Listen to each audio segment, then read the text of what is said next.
through Like Meryl Streep. That's an important person. She's important, but Yeah. is she not your friend, Meryl? I love her. Oh, but not But I friends. don't know. I mean, I don't see her very often. She doesn't call. Okay, all right. Okay. Wherever I go, those men still haunt me because I will always hate what they did to me. When news of Diane Keaton's lonely and tragic death spread on October 11th, all of Hollywood was shaken.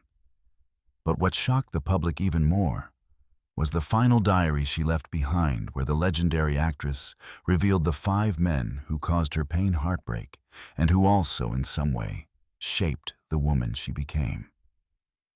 These were the men Keaton could never forgive. Those who had directly insulted and belittled her. Who were the names that Diane Keaton despised for the rest of her life? Was it betrayal, control, or silent conflict? Let's uncover the list of 5 names in this video. 1. Francis Ford Coppola, the man who always yelled at Keaton. In 1970, Diane Keaton stepped into a world she was completely unprepared for. The role of Kay. Adam's Corleone in The Godfather struck her like lightning. Both the greatest opportunity of her young career and a silent nightmare. She once confessed in an interview with Fox News that she was terrified when she got the part, full of doubt as to why Francis Ford Coppola would place his trust in an actress who had never even read Mario Puzo's novel or held a full script before the audition. For Keaton, who considered herself suited to light comedic roles, the serious and layered character of Kay was a challenge far beyond her comfort zone. She stood in front of the dressing room mirror and asked herself, "Why me?" On set, the atmosphere was tense as a wire. Coppola, the brilliant yet distant director, managed everything with the precision of a strategist. Keaton, with her tousled brown hair and uncertain smile, could feel the distance between them. There were no warm conversations, no reassuring pats on the shoulder. She later recalled there was no Pauly friendship between them. Coppola only spoke when dissatisfied, his voice curt. "Try this." Those dry commands made Keaton, already insecure, feel even more lost. Inside, she whispered, "I don't belong here." The cold New York filming days deepened Keaton's loneliness. While Al Pacino and James Caan were given powerful dramatic scenes, her character Kay seemed pushed into the shadows. As Michael Corleone's gentle, loyal wife, she had limited screen time. And though she never said it aloud, Keaton felt overlooked. She had heard whispers that Coppola wanted The Godfather to be a story about men, gangsters, smoke, and blood. Once, when she suggested adding more emotional depth to Kay, Coppola simply shook his head, his eyes saying, "Just do it my way." Disappointment began to build inside her, not only toward her role, but toward the way he favored the male characters. Keaton often shared that she felt isolated and insecure during the filming of The Godfather.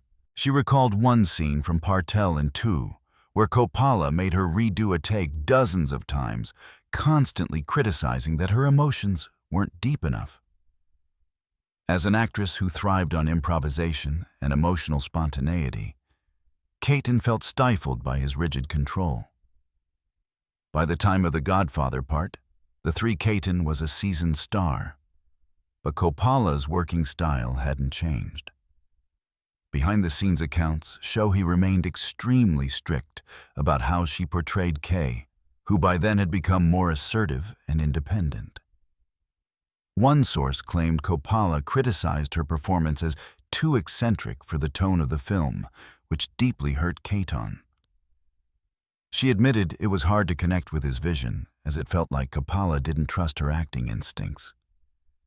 Their relationship grew even more strained when she discovered he had never explained why he chose her in the first place. In a rare moment years later, Coppola finally said he saw something deeper, funnier, and more interesting in her than the usual wife archetype. But at the time on set, Keaton never felt that trust. She only felt like a misplaced piece in his grand puzzle. Once, during a break, she overheard Coppola talking with Pacino about the importance of Michael without a single mention of Kay. That moment felt like a knife to her pride. It wasn't that Keaton hated Coppola in a bitter sense. She acknowledged he was a kind man, a genius with remarkable vision. But that kindness wasn't enough to ease the feeling of being undervalued. She once confided to a friend that working with Coppa was like walking on a tightrope. Always afraid of falling without anyone to catch you. That fear wasn't new. Keaton always felt anxious when starting new projects, asking herself, "Can I really do this?" But with The Godfather, that anxiety was amplified by the pressure of a demanding director and a story that seemed not written for her. A lesser-known but long-rumored story from Hollywood told of a late night on set. Exhausted after a long shoot, Keaton tried to approach Coppola to discuss Kay's character, hoping he would listen. But he, busy with technical details, merely nodded distractedly and walked away. That small moment made Keaton feel invisible. A performer without a presence. She never spoke of it again, but deep down, she promised herself never to allow anyone to make her feel that small again. Years later, upon reflection, Keaton realized her resentment wasn't just toward Coppola, but toward the entire Hollywood system, one that often sidelined women, especially those over 40. The role of Kay, though pivotal in her career, remained a symbol of silent sacrifice, something Keaton despised both on screen and in life. She once said in an interview, "Men get to do the interesting things. Women are the boring ones."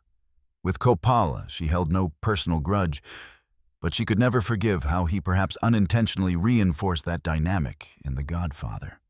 What do you think about Coppola's working style?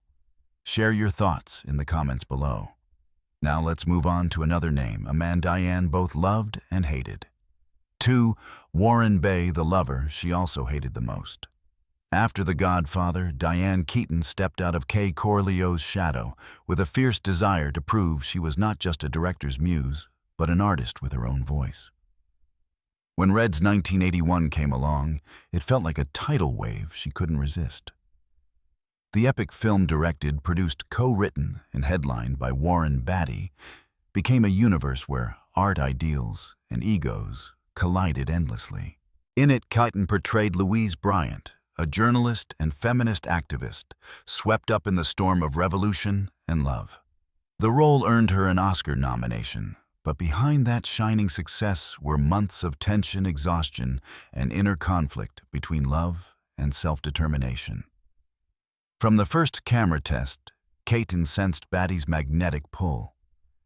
He entered the set like a center of gravity, and everyone seemed to orbit him. Warren always knew what he wanted, she recalled with a hint of bitterness. The problem was, he also believed he knew what everyone else needed. That remark, subtle yet sharp, revealed the duality of admiration and fatigue she endured throughout the shoot. Beatty's working style was a mix of genius and obsession. He could demand retakes 20, even 100 times, simply because Keaton's eyes didn't match the emotional rhythm he envisioned. "Let's do it again," he would say, calm yet absolute. After the 30th take, Diane would stay silent, swallowing her frustration to preserve the moment's authenticity. "I understood his pursuit of perfection," she admitted. But sometimes that perfection kills the soul of the moment. Once during a long dialogue scene, Beatty suddenly stopped her mid-line to adjust the position of her hand. Diane paused, looked at him for a few seconds, and softly asked, "Do you want me to be Louise, or just the shadow in your imagination?" The set fell silent. Beatty said nothing, merely signaled to roll again. As the camera started, Keaton felt both defeated and victorious. Defeated by his control, but victorious for daring to reclaim her space. Their relationship burned with both passion and cracks. "We loved each other when the camera stopped and argued when they started." Keaton once said that love resembled Reds itself, grand, intense, and exhausting. While Batty reveled in his role as the leader, Diane began to feel pushed to the sidelines, like a satellite spinning beyond her control. One cold night after a long day's shoot, Keaton approached Batty. "Do you ever think this film isn't just yours?" she asked softly but firmly. Batty looked up and smiled the smile of a man who always believed he was right. "Of course it's yours too," he said. "But I have to keep it on course." Diane said nothing. Under the dim studio lights, she realized their once vibrant love was slowly turning into a battle of egos. Their relationship lasted from 1978 to 1983. Years of both passion and pain. Some rumors claimed Batty proposed to her, but Keaton refused, unwilling to sacrifice her freedom. After that, he grew more distant, more demanding on set. "I think he couldn't stand not being able to control me," she once joked half seriously. Whatever the truth, their relationship became a lasting scar in Keaton's artistic life, a place where love and power blurred beyond recognition. When they reunited years later for Town and Country, the old magic was gone. The film flopped spectacularly, like a metaphor for their relationship long past its fire.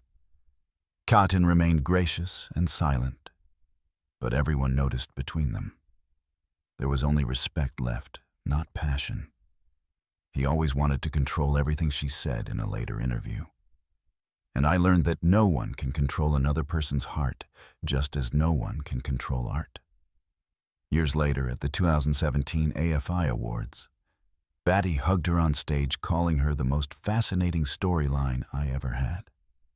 She smiled, her eyes warm, yet distant. That moment closed their long misunderstanding, not through forgiveness, but through a quiet peace. In the end, Keaton didn't truly hate Batty. She simply regretted that they could never coexist in the same universe where he needed control, and she only wanted to be free. Another man Keaton despised almost as much was Chevy Chase. Chevy Chase, the bully on set. By the early 1990s, Diane Keaton had already become a living icon of Hollywood, a woman of peculiar grace amid a dazzling and noisy world. After years of immersing herself in psychologically heavy roles, she wanted to do something lighter, more joyful, a bit of fresh air after a string of serious films. Memoirs of an Invisible Man, 1992, came at just the right time. A comedy infused with science fiction, directed by John Carpenter, starring Chevy Chase. Keaton thought it might be a fun adventure, but she was wrong. In the film, Keaton played Alice Munro, an intelligent, gentle woman who falls in love with a man who becomes invisible. On paper, it sounded fascinating. Love and magic, humor and humanity. But from the first days on set, Diane felt something was off. Not because of the script, but because of her co-star, Chevy Chase. Chevy was one of America's biggest comedy stars of the 1980s, famous for his improvisational style, fondness for jokes, and constant need to be the center of attention. But by the early 1990s, that fame had started to fade, and his erratic behavior had become more apparent. Diane, a disciplined actress who valued preparation, suddenly found herself trapped in a professional nightmare. He was late almost every morning, one crew member recalled. Diane was always there early, sitting quietly reading her script. One afternoon, during a crucial emotional scene where Alice was supposed to confess her love to the man she couldn't see, Chase suddenly broke the mood with an improvised sneeze and burst out laughing. The set fell silent. Keaton stood still, eyes closed, trying to hold on to the flicker of emotion left. I think at that moment she wanted to cry, or just walk out. A lighting technician remembered. Later, in an interview, Diane simply said, "There are moments when you realize not everyone loves cinema the way you do." The tension between them didn't end there.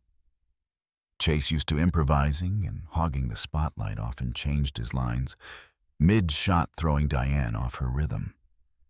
Once she gently said, "Chevy, if you're going to change lines, at least give me a little warning so I can follow the scene." He laughed, leaning back in his chair. "Diane, it's comedy. Just relax. The truest feelings come when you don't plan them." She replied softly but firmly, "I'm not afraid of spontaneity. I'm afraid of carelessness." From then on, the air between them turned cold. Their joint scenes became so tense that director John Carpenter had to halt shooting several times to cool things down. Despite her professionalism, Keaton couldn't hide her fatigue. In her private journal at the time, later quoted in an interview, she wrote a brief line, "Sometimes I feel like I'm acting with a child, one who doesn't realize everyone else is trying to keep the film from falling apart." A crew source revealed that one day in the makeup room, Chase jokingly said, "You act great, but if you stay this uptight, no one's ever going to want to kiss you." What might have been a joke to him struck Keaton like a slap. She didn't reply, just stood up and walked away without turning back. The next day, she arrived on set on time, finished every scene professionally, but didn't say another word to her co-star beyond what was in the script. From that point on, everyone on set silently understood. The partnership was over. The film was released to dismal reviews and poor box office. Critics dissected its effects and script, but Keaton said nothing.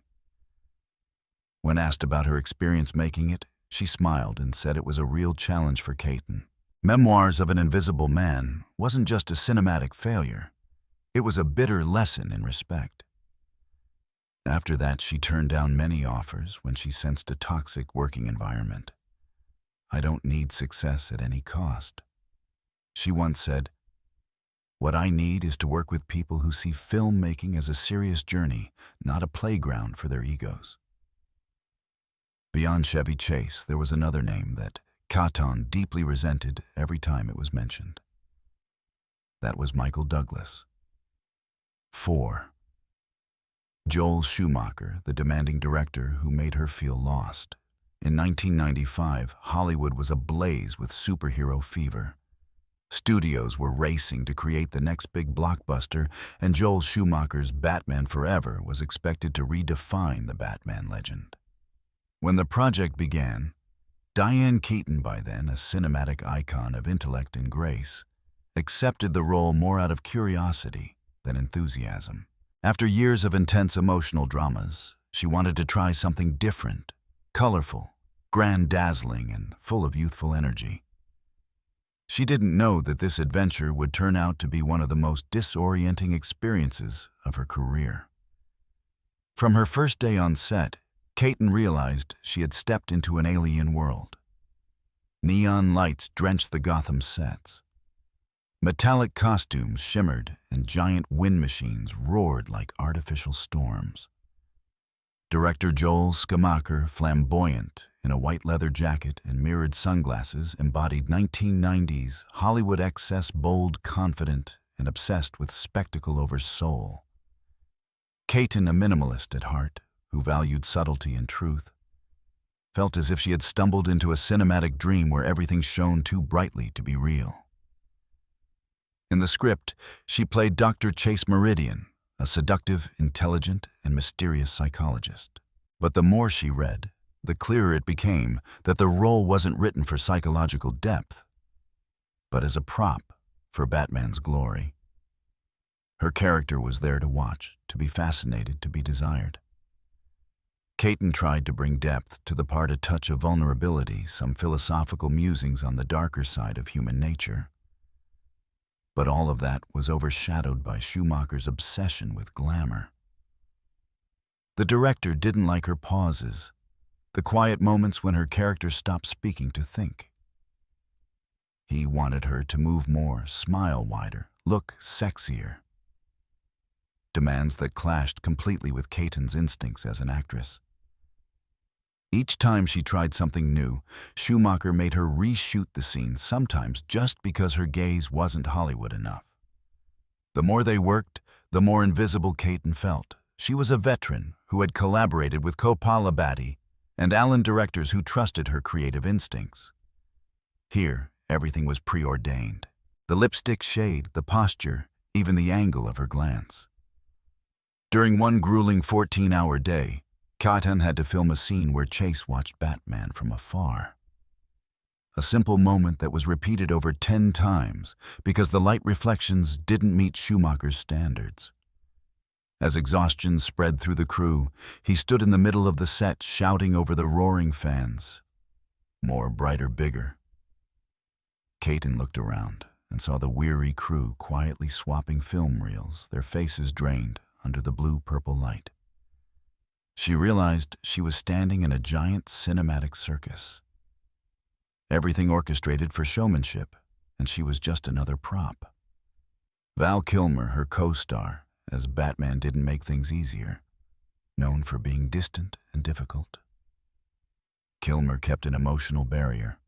In their romantic scenes, Keaton tried to inject warmth, but Kilmer remained stiff and detached, as if he was acting with his mask, not with his heart. The lack of chemistry left her feeling even lonelier. Rumors circulated that Schumacher spent more time perfecting Batman's appearance than speaking to his leading lady. Keaton understood. In this world, male power was the center. Everything else orbited around it. Many times she returned to her dressing room in frustration. She asked herself whether she was repeating the same mistake other veterans had made, accepting a project for its glitter rather than its soul. One night, staring into the mirror, she barely recognized the face buried under heavy makeup. This isn't me, she thought. This is a fake version of me constructed for a world I don't belong to. The atmosphere on set grew increasingly stifling. Schumacher, impulsive by nature, didn't hide his irritation when Keaton suggested even small dialogue adjustments.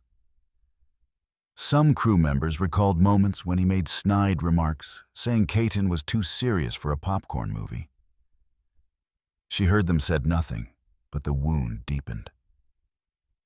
For her, the insult wasn't in the words. It was in being stripped of creative agency, something she considered the soul of acting. Still, she finished the role with quiet professionalism, like a soldier fighting a silent war. When Batman Forever was released, it became a box office hit. But to Keaton, it was a triumph of light, not of soul. She didn't join many promotional events, appearing only at the premiere, smiling politely but with distant eyes. When asked about the experience, she simply said, "It wasn't for me." After that, Keaton withdrew for a time, staying away from loud commercial projects. She spent her days writing, painting, photographing, rediscovering herself. And when she returned in films, like Something's Gotta Give and The Family Stone, audiences saw a new Diane Keaton, confident, radiant, and fully in command of her own world. She no longer sought to blend into artificial universes. She had learned that the brightest light doesn't come from studio lamps, but from the flame of self-respect burning within one's heart. 5. Michael Douglas, the cold co-star who brought Keaton pain. In 1989, The War of the Roses went into production as a dark satire on marriage. But for Diane Keaton, it became a real experience of exhaustion, hurt, and the clash between two worlds. The world of emotion and the world of power. After the brilliant success of Reds and Baby Boom, Keaton was at the peak of her career. She wanted to prove that she was not just Woody Allen's intelligent muse, but an actress of real depth, capable of diving to the core of complex characters. When she received the script for The War of the Roses, she was drawn to its irony. A marriage falling apart where love turns into hatred and civility is replaced by the instinct for destruction. But she could not have known that the film would become a real war. not just on screen but behind the scenes as well. Michael Douglas. Her co-star entered the project still glowing with the aura of Wall Street. He brought with him a cold confidence and an intensity so strong that it seemed to thicken the air around him. Douglas was the kind of actor who believed that explosive energy created truth. Keaton believed that sincerity and subtlety were the true essence of art. Both were professionals, but their opposing approaches made everything heavy from the very first days. Douglas had a habit of arriving on set with a tense face, his eyes scanning everyone, as if preparing for a mental duel. Keaton, modest and reserved by nature, felt dragged into a game she never wanted to play. Douglas's competitiveness wasn't just in his lines or performance. It was in every look, every movement, as if he always needed to prove he was stronger, smarter, better. Meanwhile, Keaton simply wanted to perform her role with emotional honesty, without the need for measurement or comparison. On set, the contrast became increasingly obvious when director Danny DeVito asked them to redo a tense argument scene between the roses. Douglas would often suggest changing movements or intensity sometimes, right in the middle of a take.